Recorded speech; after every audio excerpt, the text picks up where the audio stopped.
Have you ever looked at your own hand and wondered what's really in there? Not just the bones, not just the blood, but the spark. The thing that makes it yours. Now imagine Leonardo da Vinci hundreds of years ago doing the same thing. But instead of wondering, he acted. In a quiet room, lit by candlelight, he took apart the human body piece by piece. Muscles, tendons, arteries, eyes. He drew them, studied them, not out of cruelty, but out of awe. He wanted to understand what made the body alive. Where was the soul hiding? Was it in the chest, behind the eyes, and the brain? Leonardo believed that if he went deep enough into the flesh, he might catch the soul mid-flight. He was a master of both science and art, a man who could paint angels and build flying machines. But even with all his talent, he couldn't draw the self.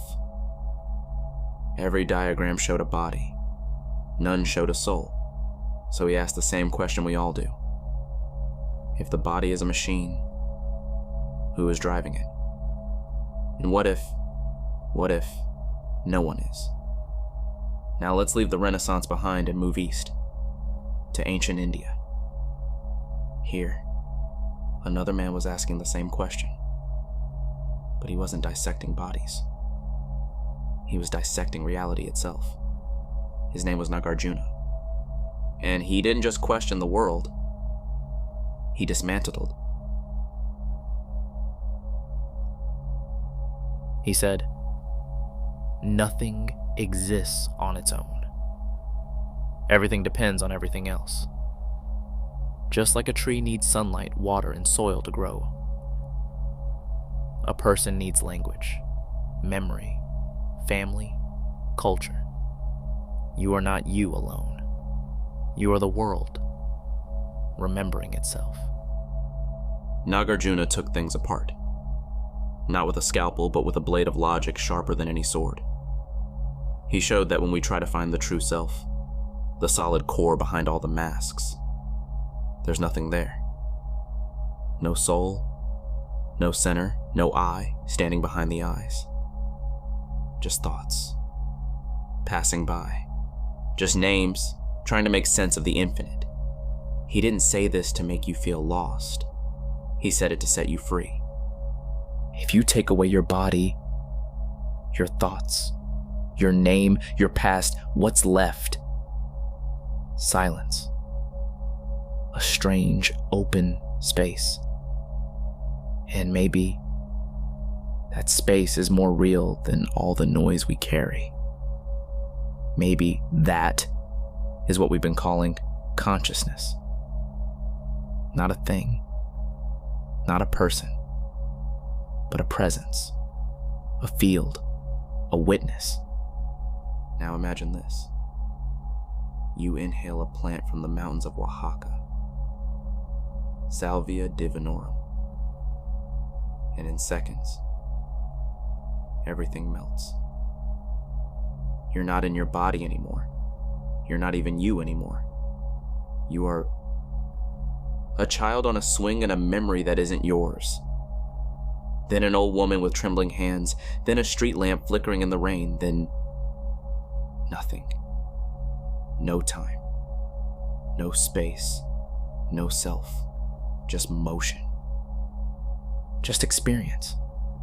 And when you return, if you return, you can't tell if what you saw was a dream, a hallucination, or a truth deeper than anything you've ever known. What if the people you became were real? What if we're all part of one vast ocean of awareness, and sometimes the waves trade places? Science points to the brain. Philosophy points to emptiness. Mysticism points to unity. And the strange truth is, they may all be pointing to the same place. The individual is an illusion. The self is a role, an echo in the mind. You are not the actor. You are the stage. Not the wave, but the ocean itself, dreaming of being separate. And when that illusion falls away, there is no sadness, no loss, only peace. We search for answers, through science, through study, through psychedelics and prayer. But the truth is, the search itself is the veil. Trying to find the self is like trying to bite your own teeth. You can't see what's doing the seeing. You can't grasp what's doing the grasping. So let go.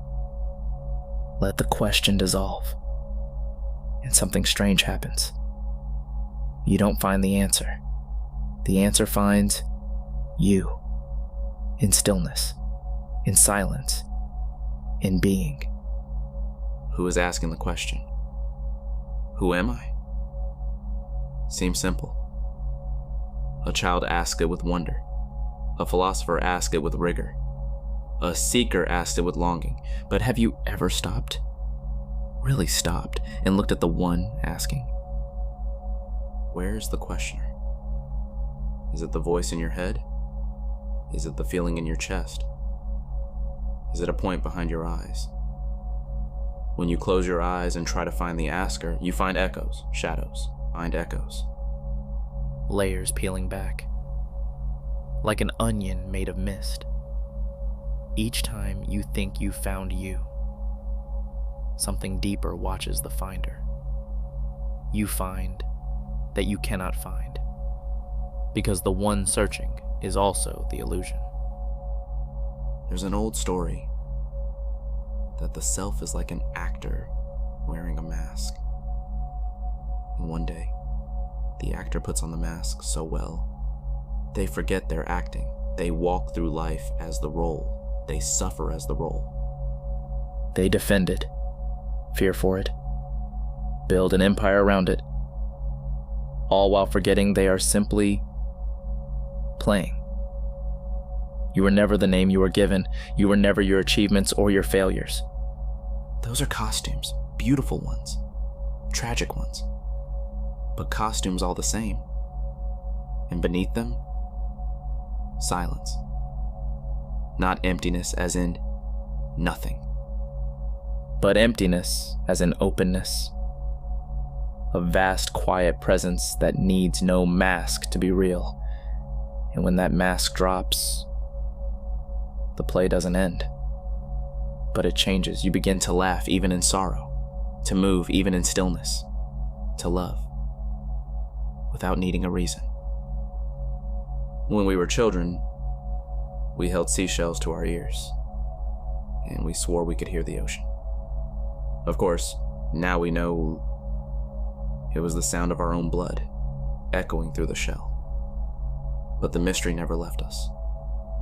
Because in that moment, it didn't matter what caused the sound.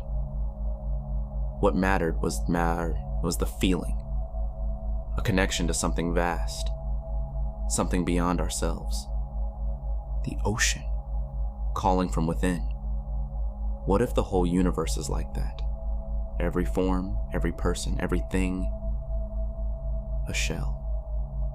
And inside each, the sound of the ocean, that deep, timeless presence, speaking in 1,000 voices, telling the same story, in different languages.